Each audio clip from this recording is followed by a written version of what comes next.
Oi, pessoal, hoje eu vou falar um pouco sobre um assunto que está bastante sendo requisitado, tá? Algumas pessoas me perguntando, porque nesses últimos dias eu estava bastante empenhada nesse assunto, que seria sobre a naturalização por matrimônio, tá?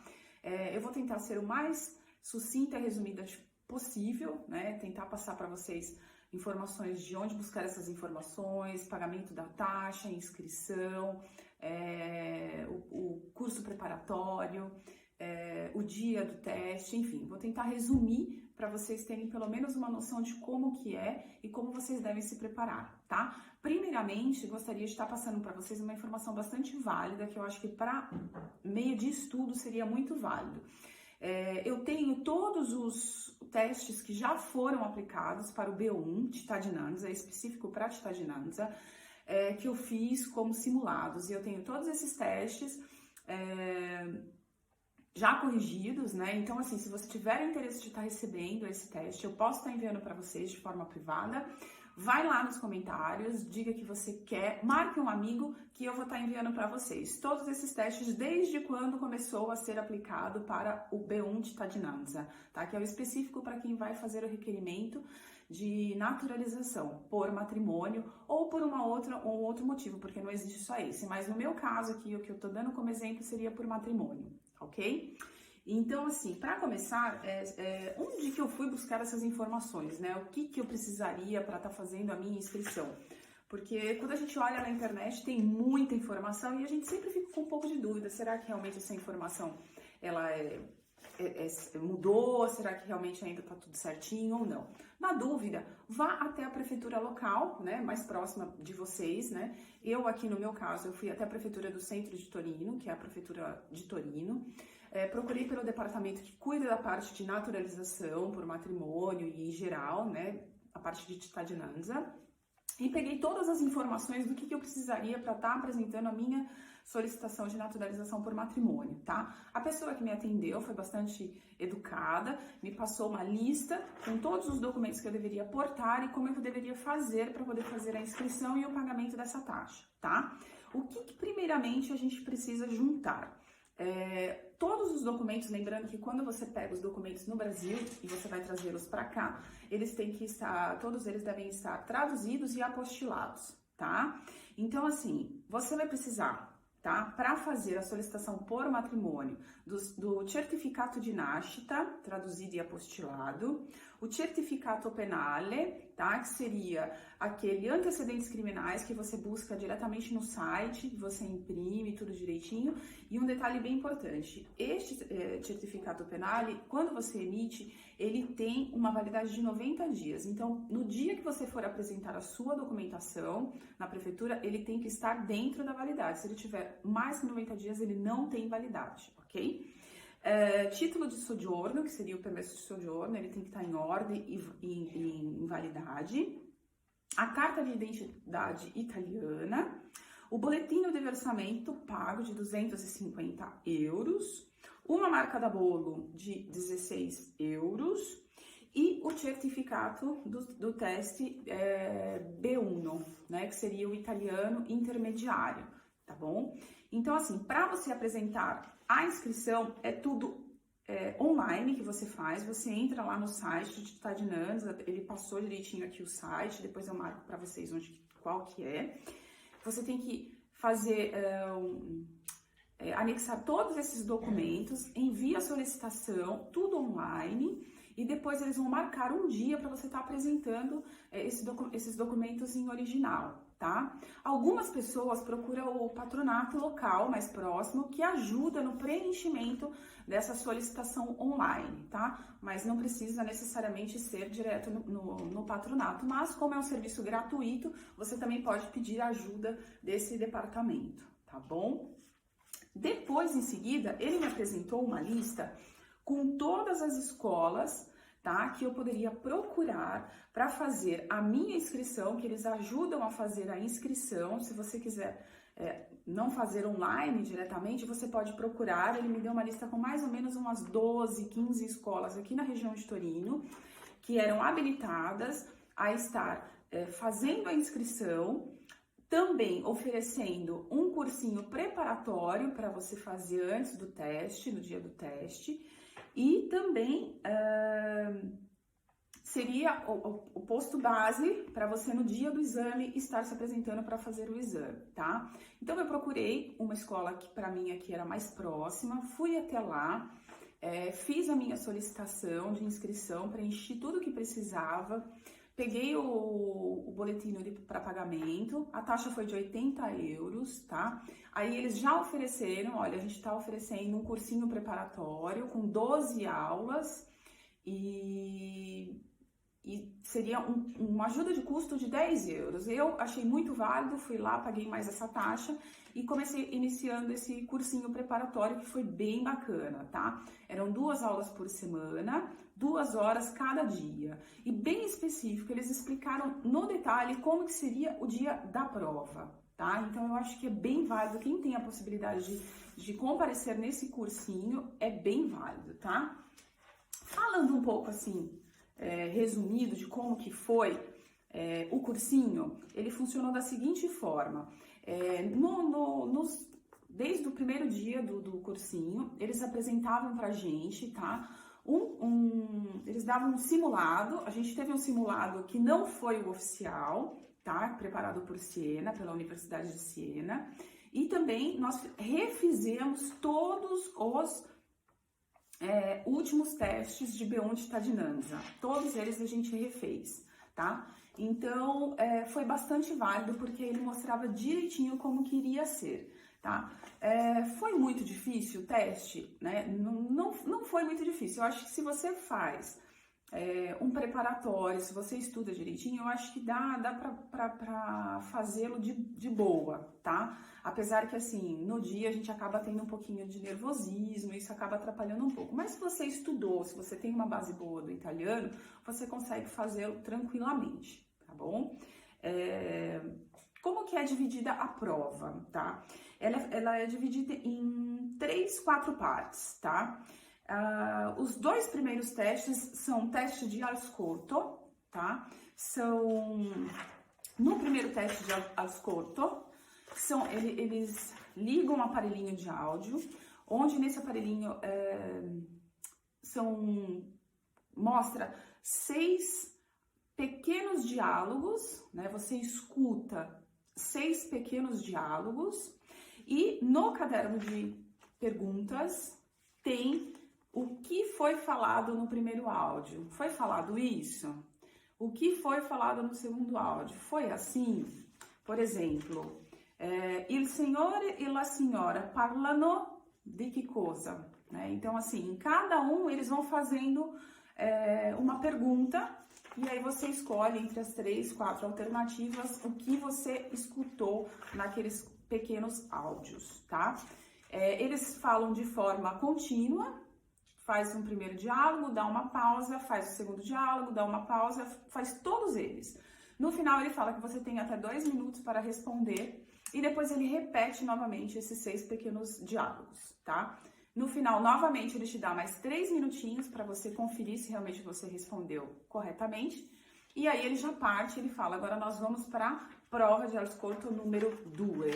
E aí começa um pouquinho diferente, não serão 6 pequenos diálogos, vai ser monólogos, e ele começa falando, esse é um pouquinho mais complicado, que ele faz um monólogo um pouco mais longo, ele fala bem rápido, e ele fala de 2 temas diversos, só que ele não faz numa pausa, então ele tá falando de um assunto, fala, dá uma pequena pausa que você nem sente muito, se você não presta, tem que prestar bastante atenção, e ele já começa um outro assunto. E aí, no caderno de perguntas, tá? Depois, quem tiver interesse, me marca lá, eu quero, que eu envio. Tem 12 alternativas, novamente falando o que você escutou e entendeu. Falou sobre isso, falou sobre aquilo. Então, assim, você tem que ficar bem atento nesse monólogo, tá? Ele fala de uma forma contínua, te dá 2 minutos para depois você escolher as alternativas que você escutou. Depois ele fala novamente e você tem mais 2 minutos para você conferir se você respondeu corretamente. Acabou esses 2 minutos, aí ele já fala, agora nós vamos partir para a prova de comprensione della lettura e reflessione grammaticale.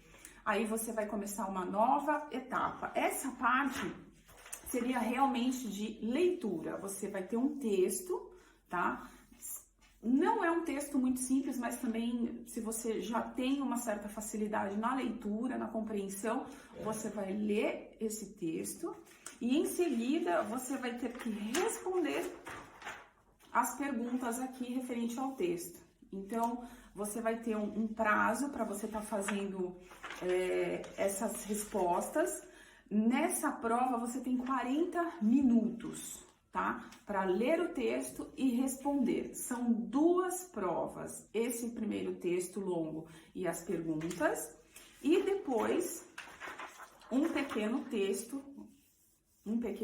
com algumas lacunas em branco, que você vai ter que escolher as alternativas que podem se encaixar nessas lacunas. Então, você tem 40 minutos para fazer essas 2 provas, né? Então, você tem que dar uma controlada no seu tempo, porque acabou, eles fazem tudo bem cronometrado, tá? Passando essa prova de compreensão della lettura, começa o teste de produzione scritta, que seria a de redação, tá? Também para redação nós temos 40 minutos, eles vão te fornecer uma folha com 2 títulos. Esses 2 títulos, ele pode ser um título formal, como eles dizem aqui, uma produção, por exemplo, de uma solicitação de alguma coisa ao seu comune, um exemplo, né? Então, seria um e-mail formal. Então, você tem um modo de escrever formal. Ou alguma solicitação, ou algum e-mail que você vai enviar para um amigo, alguma coisa mais simples, que seria um e-mail escrito de forma informal, tá? Então, ele te dá 2 alternativas e você escolhe uma delas. Tem pessoas que, durante o cursinho, se sentia mais à vontade de estar fazendo uma redação de escrita informal. E em todos os testes que nós havíamos feito de simulado, sempre caía uma opção formal e uma opção informal. Só que no dia que nós fizemos a nossa prova, no dia 20 de fevereiro, nós não tivemos essa chance, porque as 2 opções eram formais, né? Eram e-mails formais que a gente teria que estar solicitando.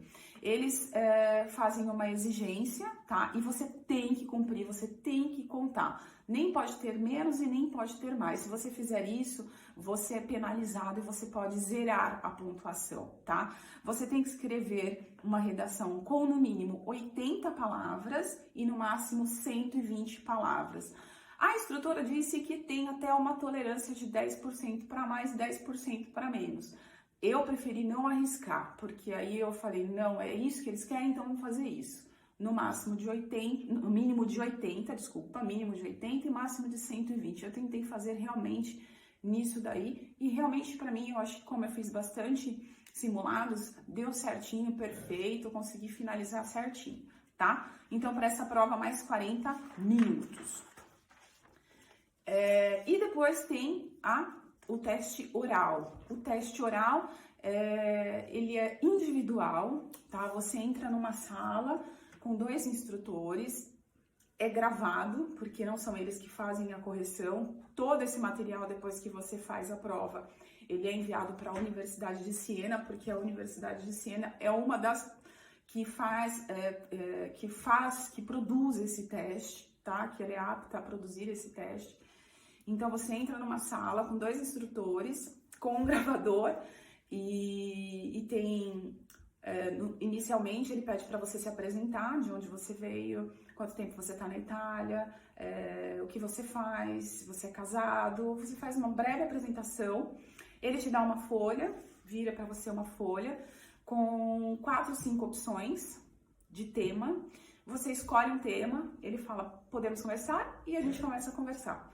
É uma conversa, não é muito grande, é de 3 a 5 minutos, mas eu confesso para vocês que no dia que a gente tá com um pouco de nervosismo, esses 3, 5 minutos, eles acabam sendo bastante longo, né?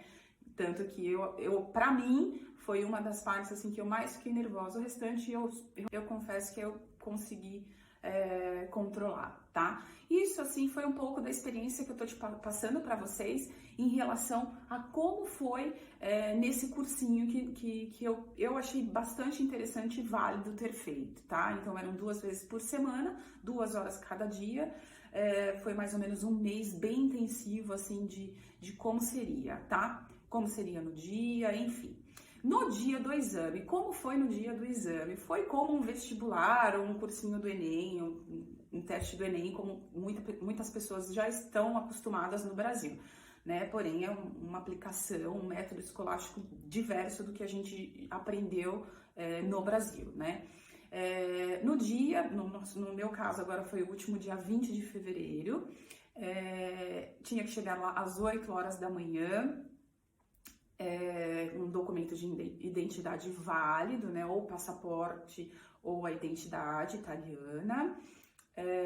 Quando a gente chegou na classe, tinham 2 instrutores entrando, ele já pegava o seu celular, você desligava, ele etiquetava e punha numa caixinha, ninguém podia estar com telefone celular em seu poder, ficava lá naquela caixinha, quando você fosse embora você ia pegar o seu celular. Bolsa, nada em cima de mesa, sempre tudo no chão, tudo certinho, em cima da mesa somente 2 canetas pretas, mais nada, tá?